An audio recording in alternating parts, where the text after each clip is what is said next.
Augustin Kabouya poursuit ce lundi ses consultations en vue de la formation du gouvernement, une démarche qui fait suite à la publication par la Cour constitutionnelle des résultats définitifs des élections législatives.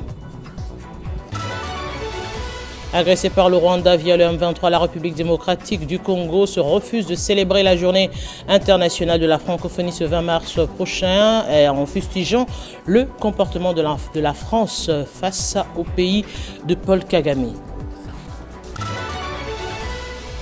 La ville de Kinshasa est depuis quelque temps frappée par une canicule variant entre 37 et 38 degrés.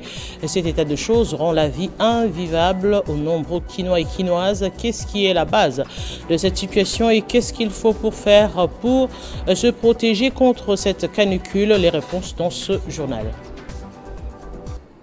Madame, Messieurs, merci de choisir Télé 50 pour vous informer. Je le dis à l'ouverture de ce journal, 6 jours après la publication des résultats définitifs par la Cour constitutionnelle, Augustin Kabouya poursuit ses consultations ce lundi avec les partis et regroupements politiques. Le secrétaire général du PPRD, du parti présidentiel est depuis plus d'un mois maintenant l'informateur désigné par le chef de l'État en vue de la formation du gouvernement. Le 26 février, après avoir remis son rapport à mi-parcours, le président de la République avait reconduit sa mission. Il lui avait entre autres demandé de compléter son rapport par certains éléments supplémentaires. Depuis, Augustin Kabouya, désigné informateur le 7 février, avait quitté le très chic hôtel Hilton où il avait installé ses bureaux. Il attendait que la Cour constitutionnelle confirme les résultats des législatives publiées par la CENI et entre-temps, il jouait à l'arbitrage et désignait le ticket des candidats pour les élections de gouverneurs. 6 jours après le verdict de la Haute Cour, l'informateur annonce poursuivre ce lundi ses consultations. Cette fois, c'est 6-3 avenue Révolution quartier Sosimat, commune de la Gombe à Kinshasa, référence hôtel Meriba, qu'il va consulter les forces politiques dûment et définitivement identifiées. Augustin Kabouya est donc en passe de devenir le formateur, mais sa nouvelle mission, d'après le communiqué signé par lui, consiste d'apporter des éléments structurants destinés à faciliter la conclusion d'un accord de gouvernement entre les membres de la coalition majoritaire sur la composition du gouvernement et sur les objectifs programmatiques qu'il se fixe. Combien de jours durera donc cette nouvelle mission? Rien n'est précis en ce moment, mais Augustin Kabouya pourra mettre les bouchées doubles, lui qui a terminé avant le temps sa première mission d'informateur. Mais la formation du gouvernement tarde alors que le pays fait face à plusieurs priorités. Félix Tshisekedi pourra passer ses 100 premiers jours dans les tractations politiques avec une majorité qui lui est pourtant grandement acquise. Levée du moratoire sur la peine de mort en République démocratique du Congo, le cardinal Frédolé Ambongo s'y oppose. Invité dans un magazine sur la télévision catholique Cato, l'archevêque métropolitain de Kinshasa a affirmé que cette décision des autorités de la RDC est un grand recul pour le pays et que cette levée du moratoire concerne surtout les responsables des actes de traîtrise contre le pays. C'est un pas en arrière. Je ne trouve pas qu'un gouvernement vraiment responsable puisse lever une telle option pour punir des gens qu'on appellerait des traîtres. Premièrement, la notion de traître. Nous devons d'abord nous mettre d'accord sur ce que cela signifie. Et quand je prends la réalité de chez nous au Congo, mais les grands traîtres à la patrie, ce sont justement ceux qui sont au pouvoir. Dès lors qu'ils ne servent pas l'intérêt du peuple, mais c'est eux qu'on doit commencer à considérer comme des traîtres, parce qu'ils n'assument pas le rôle pour lequel ils ont reçu des charges, c'est-à-dire service à la population. Je ne souhaiterais pas qu'on profite d'une notion floue de traître pour des règlements des comptes sur le plan politique. Derrière cette déclaration, il y avait tout un problème culturel. Parce que le continent africain a vécu, a ressenti fiducia supplicans comme une colonisation culturelle, comme une sorte d'impérialisme de l'Occident, mais sur le plan culturel. c'est-à-dire les pratiques qui sont considérées comme normales en Occident, on a voulu imposer ça à d'autres peuples. Je crois que la virulence de la réaction de l'Afrique, ça s'expliquait là. Et en pleine agression rwandaise, les autorités congolaises viennent de décider de ne pas célébrer ce 20 mars 2024 la journée internationale de la francophonie. Cette décision se justifie en ce que la France tarde à prendre des sanctions contre les dirigeants rwandais qui sont cités par l'ONU comme des protagonistes de l'insécurité dans la partie est de la RDC. La RDC vient de renoncer à célébrer la journée internationale de la francophonie prévue le 20 mars prochain.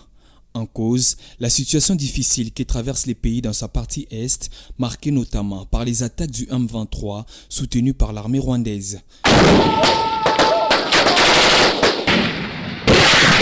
Cette décision a été rendue publique ce lundi en dépit de l'importance du français et de la francophonie dans le pays, qui est le plus grand pays francophone après la France, selon les chiffres avancés par l'Organisation internationale de la francophonie. Plusieurs observateurs estiment que cette décision tombe à point nommé et est une manière pour les régimes de Kinshasa de dénoncer l'hypocrisie et les soutiens de la France au régime sanguinaire de Kigali. Face aux évidences des différents rapports produits par les experts de l'ONU sur l'implication rwandaise dans la rébellion du M23, jusqu'à ce jour, la France tarde toujours à prendre des sanctions contre les dirigeants rwandais. Une preuve de duplicité de la part de l'Élysée, selon certains observateurs avertis. À ce jour, plusieurs déplacés de guerre vivent dans des conditions très critiques depuis l'intensification des hostilités par les rebelles du M23 dans les provinces du Nord Kivu et Ituri. La République démocratique du Congo maintient des relations particulièrement tendues avec la direction de l'Organisation internationale de la francophonie, critiquant régulièrement l'attitude de la secrétaire générale de l'organisation, Louise Mushikiwabo, qu'elle accuse de partialité en faveur du Rwanda dans le conflit qui oppose les deux pays. Et dont la ville de Lusambo, chef-lieu de la province du Sankourou, fait face à des pluies torrentielles sans précédent. Des milliers de familles de cette ville congolaise ont vu cette catastrophe naturelle accompagnée des vents violents qui détruisent leurs maisons et endommager leurs biens de valeur. L'autorité urbaine appelle à une aide d'urgence en faveur des sinistrés de cette catastrophe naturelle qui vivent le calvaire suite aux pluies torrentielles qui se sont abattues sur la dite ville du 13 au 14 mars dernier. La ville de Lusambo, chef-lieu de la province du Sankourou, a fait face du 13 au 14 mars 2024 à des pluies torrentielles de grande ampleur causant d'importants dégâts, dont des maisons détruites, des écoles ravagées et des églises dévastées. D'après les autorités locales, les conséquences de cette tempête sont encore en cours d'évaluation, mais les premiers rapports font état des dégâts considérables. Des arbres ont été déracinés, mettant en danger la vie des habitants qui tentaient de se mettre à l'abri. Aucune perte en vies humaines n'a été enregistrée jusqu'ici. Cependant, les habitants de Lusambo sont confrontés à des défis majeurs. Les sinistrés, dont certains sont contraints de passer nuit à la Belle Étoile, ont besoin d'une aide d'urgence pour reconstruire leur vie et leur communauté. Au cours de ces 2 jours de cette catastrophe naturelle, l'Institut technique professionnel de Lusambo a échappé au pire lorsque le vent a fait chuter un arbre sur le bâtiment de l'établissement alors que les étudiants se trouvaient à l'intérieur. Heureusement, aucun blessé n'a été signalé, mais les dégâts matériels sont significatifs. Située au cœur de la République démocratique du Congo, la ville de Lusambo est confrontée à une situation critique exacerbée par le manque d'infrastructures et son isolement géographique. La récente catastrophe causée par les intempéries ne fait qu'aggraver les défis auxquels cette entité est confrontée. Je le disais en titre, la ville de Kinshasa est invivable ces derniers jours en cause la canicule qui frappe de plein fouet la population. Les températures varient actuellement entre 37 et 38 degrés, obligeant certains à un confinement forcé. Mais quelles sont les causes de ce phénomène rare et quelles dispositions pour se protéger contre les effets néfastes de la santé? La réponse dans ce reportage de Christian Kalonchi. C'est une réalité inhabituelle que vivent ces derniers temps les Quinois depuis le début du mois en cours. Le mois de mars se révèle le plus chaud avec des températures allant jusqu'à 36 voire 37 degrés comme c'était le cas hier dimanche. Déjà à partir de 6 heures du matin, le soleil s'élève ardemment, engendrant ainsi des fortes chaleurs très difficiles à supporter. Mais comment expliquer ce phénomène sur le plan scientifique? Quelles en sont véritablement les causes? Augustin Taguissabo, chef de division du centre météorologique à la Mételsat, apporte des précisions. Il y a carence de l'humidité atmosphérique. Donc il y a une baisse de l'humidité atmosphérique au niveau de l'atmosphère et les rayons solaires maintenant traversent directement et atteignent le sol. Quand il atteint le sol, il y a la réflexion des rayons solaires qui montent encore vers l'atmosphère. Comme il n'y a pas assez de particules d'air dans l'atmosphère, donc cette température-là retourne encore à l'homme. Et c'est ce qu'on appelle l'inversion des températures. Et quand ça fait l'inversion, parce que la température augmente, quand la température monte en altitude, il diminue. Mais maintenant, il fait l'inverse. Quand il atteint le niveau 700 hectopascales, il trouve une divergence. Et cette divergence fait qu'il y ait inversion des températures et ça retourne encore au sol avec une augmentation des températures.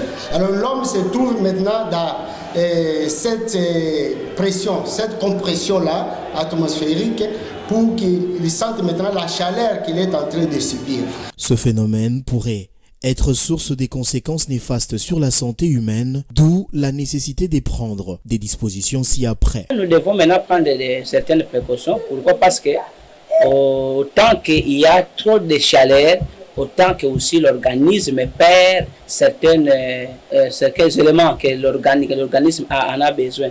Entre autres, les hydraulites. Il faut prendre beaucoup plus d'eau. Donner beaucoup de l'eau aux enfants. Souvent, les gens prennent de l'eau en petite quantité. Or, on a besoin de prendre beaucoup d'eau pour réhydrater l'organisme. Ces fortes chaleurs que connaît la ville de Kinshasa ces derniers temps auraient même déjà fait plusieurs victimes dans certaines communes, d'après plusieurs sources. Contentieux électoral. UDPS accuse UDPS. Le secrétaire national, le professeur Jean de Dieu Minengu, élu d'Idiofa au Kwilu avec 21 000 voix, remplacé par Marie Tipoi, l'autre membre de l'UDPS ayant obtenu 4 000 voix. Règlement de compte ou la justice. Il est de noter que la dame n'a jamais déposé de requête à la Cour constitutionnelle contre le professeur Minengu élu, et à cet effet, la notabilité du territoire d'Idiofa dans le Kwilu dénonce les irrégularités dans les arrêts de la Cour constitutionnelle et exige réparation. Nous condamnons avec la plus grande fermeté l'invalidation injuste de l'honorable Jean-Didier Minengu. Nous ne pouvons accepter cette humiliation de tout un peuple. Le droit doit être dit. Le professeur Jean-Didier Minengu a été dans tous les 12 secteurs et les 8 communes rurales qui composent le territoire d'Idiofa. Nous restons très mobilisés pour dire non aux injustices. Le vote du peuple ne peut être l'objet du marchandage politique pour servir les intérêts mesquins des politiciens sans foi ni loi. Nous sommes déterminés pour défendre le vote du peuple en faveur du professeur Jean-Didier Minengu, surnommé la charge du Kwilu. Personne ne peut accepter les injustices et personne ne peut exécuter une décision injuste. Les humiliations ne passeront pas et le peuple gagne toujours. Tous les moyens légaux seront utilisés pour que le droit soit dit. L'acharnement dont est victime le professeur Minengu ne sera pas toléré, tout en apportant notre soutien à la vision de son Excellence, Monsieur le Président de la République, Félix Antoine Tshisekedi, pour une véritable justice en RDC. L'équipe de campagne du professeur Jean-Didier Minengu invite la Cour constitutionnelle à corriger les erreurs matérielles qui ont entraîné l'invalidation injustifiée du vrai élu de la population, le professeur Jean-Didier Minengo, qui se prennent pour des petits dieux, doivent savoir que le peuple gagne toujours. Que vive l'état de droit en RDC, que vive l'Union pour la démocratie et le progrès social. Qui pour diriger la province de Kwango en respectant le principe de rotation dans la gestion des institutions provinciales. Les notables ressortissants du territoire de Féchi résidant à Kinshasa dénoncent les manœuvres de certains politiciens de contourner et à fouler aux pieds le principe de gouvernance rotative à la tête de la province, dont la principale vertu est la préservation de la paix sociale de la province. Ils l'ont fait savoir dans cette déclaration. Nous, notables du territoire de Féchi à Kinshasa, réunis ce samedi 16 mars 2024, condamnons avec véhémence les velléités de certains acteurs politiques qui s'évertuent à fouler aux pieds le pacte de rotation de gestion entre territoires dont la principale vertu est de préserver la paix sociale, ferment de l'unité de notre province. Du reste, ce principe est aussi d'application dans d'autres provinces. Mettons en garde ces pécheurs en eau trouble contre le danger de replonger le Kwango dans la situation des crises et conflits de triste mémoire de l'époque de Province 7 de 1962 à 1965. Dénonçons du reste la félonie de ceux qui invoquent la notion d'indépendance de candidature pour s'en prévaloir et brouiller les cartes, alors que celle-ci ne doit s'opérer que dans le cadre du seul territoire en lice qu'est Féchi pour la 3e mandature. Prenons acte des conclusions de la dernière réunion de nos députés nationaux et provinciaux tenus au fleuve Congo Hotel sous la houlette du patriarche Christophe Mbosso Kodiampwanga, dont nous saluons la sagacité et la sagesse légendaire, réunion au cours de laquelle le principe de rotation a été reconduit avec un critérium assorti du futur gouverneur du Kwango. Exhortons la classe politique congolaise à considérer le retard de développement qu'accuse notre province pour se garder de l'affairisme politique afin de privilégier les atouts de management dynamique. Faisons nôtres les valeurs cardinales de démocratie prônées par son Excellence Félix Antoine Tshisekedi Tshilombo, président de la République, chef de l'État, et exhortons enfin les acteurs politiques congolais à promouvoir la cohésion sociale et la paix, gage de l'unité de notre chère province.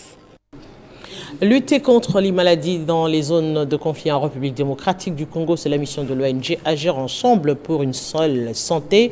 Pour ce faire, cette organisation sanitaire a procédé le week-end au lancement officiel de ses activités. C'est sous les thèmes coopération, santé et développement que l'ONG Agir ensemble pour une seule santé a procédé au lancement officiel des activités en RDC. Agir est une organisation non gouvernementale qui a pour objectif principal la promotion et la vulgarisation de l'approche une seule santé afin de permettre à toutes les parties prenantes de conjuguer les actions pour répondre efficacement aux menaces sanitaires qui guettent la RDC. Interrogé sur l'intervention de l'ONG dans les zones en conflit armé en RDC, la présidente d'Agir ensemble pour une seule santé, Jenny Yanga, revient sur l'objectif principal de la dite ONG. Dans les zones sinistrées, vous savez que là-bas, les conditions déjà hygiéniques sont difficiles, l'accès à l'eau devient difficile, et c'est dans ce genre de zones où il faut encore insister le plus. Parce que si vous ne dites pas à cette population sinistrée de faire tout de même attention, si vous ne les aidez pas à avoir accès à l'eau, à avoir accès à des sanitaires, le risque des maladies deviendra encore plus accru.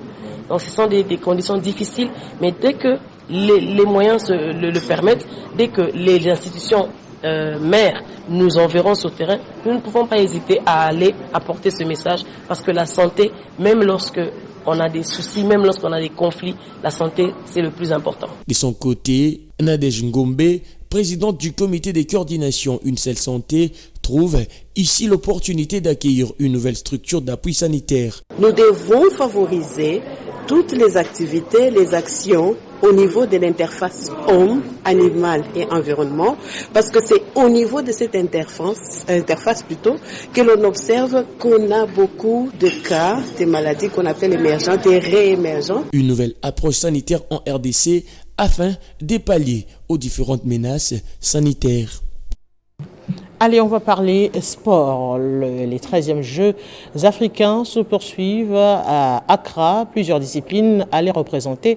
La RDC ont déjà compéti, d'autres entrent en danse cette semaine. Mais que retenir de la première partie de ces Jeux panafricains sous la chaleur extrême d'Accra? On retrouve Christian Bokaya, notre envoyé spécial. Bonjour Christian, quel bilan faites-vous de la première partie de ces Jeux?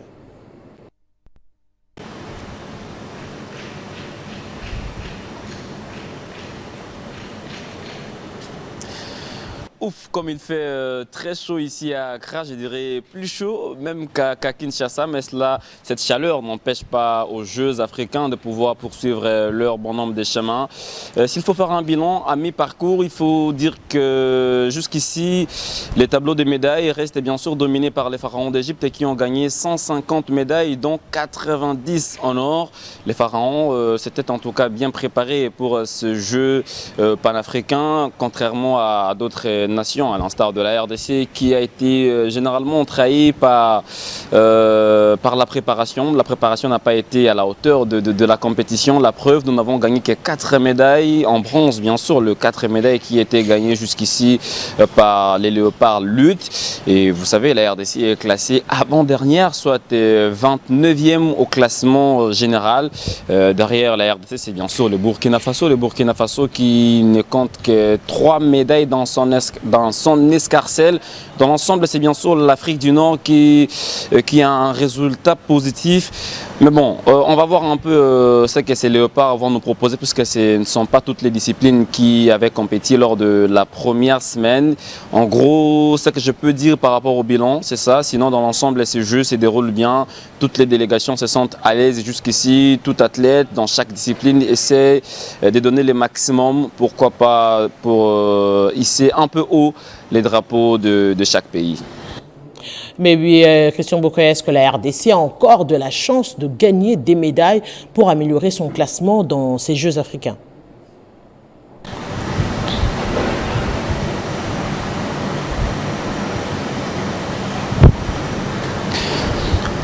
Oui, il y a possibilité qu'on gagne d'autres médailles, puisque déjà la boxe qui a fait son entrée en liste depuis samedi progresse plutôt bien. On pourrait même gagner 2 ou 3 médailles de ces côtés-là. Il y a aussi les handball. Les handball dont les messieurs sont qualifiés pour le demi-finale après leur belle victoire d'hier face au Kenya. Sauf qu'en demi-finale, ils devront croquer un morceau dur. Le Nigeria qui a sorti un match de titans contre l'Égypte, même si le Nigeria a perdu, mais les Super Eagles ont montré qu'ils avaient un autre niveau, un autre level dans ce Jeux africain d'Accra.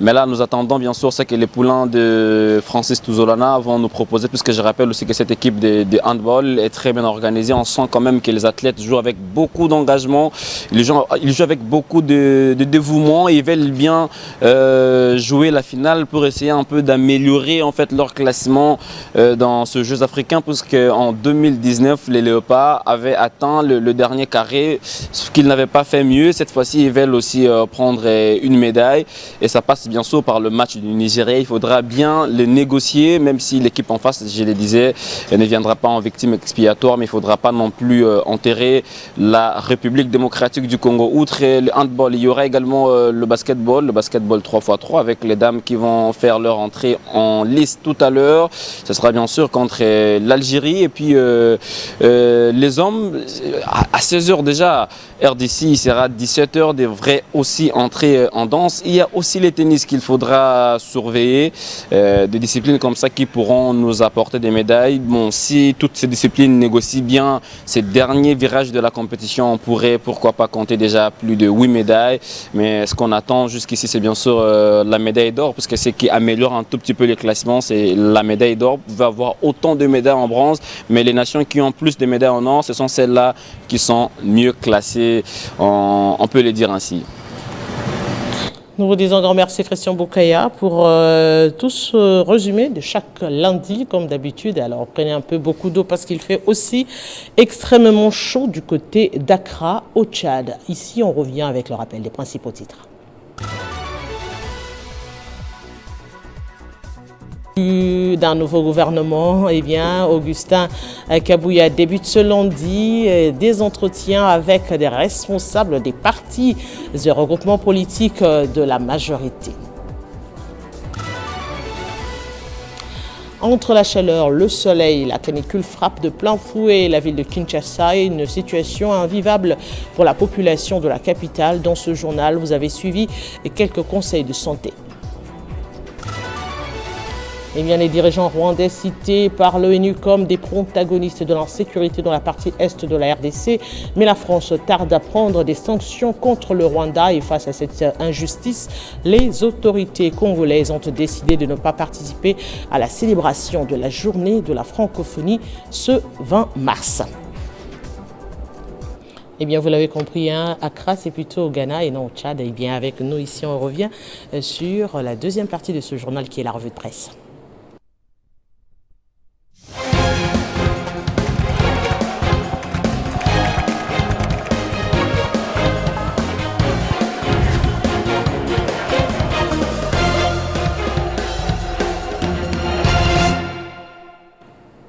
Les titres de ce lundi avec Benjamin Oudiata qui nous disons bonjour et bienvenue. Bonjour Arlette, merci beaucoup. Alors on va prendre cette nouvelle qui fait parler d'elle. La peine de mort en République démocratique du Congo, des voix continuent de se lever et la plupart condamnent.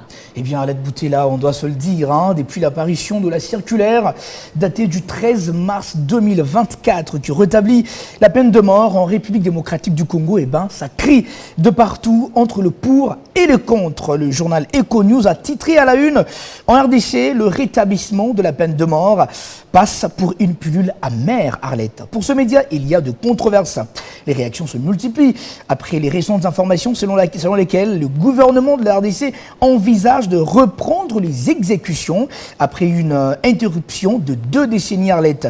Dans un communiqué diffusé samedi dernier, Amnesty International, organisation de défense des droits humains, a vivement protesté contre la décision de Kinshasa. Amnesty International est d'avis, Arlette, que la restauration de la peine de mort par la République démocratique du Congo, eh ben, c'est une injustice flagrante et un mépris total pour le droit à la vie. De l'autre côté, le son de cloche, c'est celui du professeur émérite Raphaël Nyabirungu, poursuit le journal, qui a laissé entendre par son compte X que la peine de mort, châtiment absolu, ne devrait pas être retenue par une justice aussi relative que celle des hommes et encore moins par une justice aussi malade que la nôtre.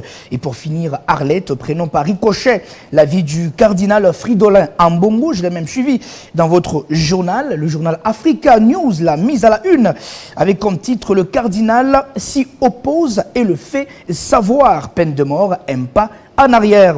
Sur les antennes de télévision de la chaîne catholique KTO, Fridolin Ambongo, archevêque métropolitain de la ville-province de Kinshasa, a vivement critiqué, Arlette, cette position, la dite qui est à rétrograde pour la République démocratique du Congo. Allez, on va quitter la RDC pour aller très très loin en Russie. Sans surprise, Poutine encore réélu pour 6 ans à la tête de son pays.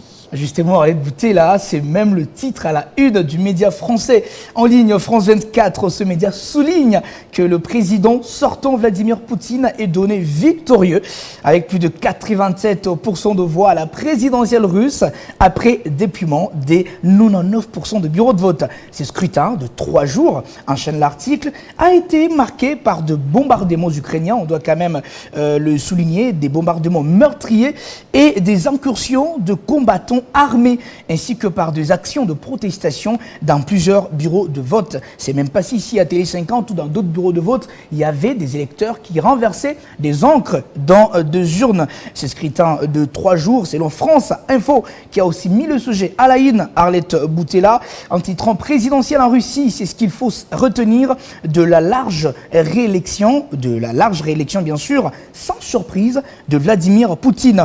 Dans cet article, le chevalier de la plume Plume revient sur un résumé de faits plutôt clair, selon lequel Arlette Boutella, cette réélection est surtout le signe d'un durcissement du régime poutinien et d'une société entraînée vers la spirale de totalitarisme, a observé sur France Info un analyste nommé Andrei Kozavoy, qui est professeur d'histoire russe à l'université de Lille. C'était l'essentiel de votre revue de presse. On note quand même que Poutine est encore bien parti pour 6 ans, bien qu'il a été largement voté, mais il ne fait pas quand même l'unanimité au sein de son pays. Merci. Bien exactement, merci à vous. Merci à vous également, chers téléspectateurs. C'est un réel plaisir de présenter ce journal et merci à vous de nous avoir suivis. Télé 50 continue avec notre programme.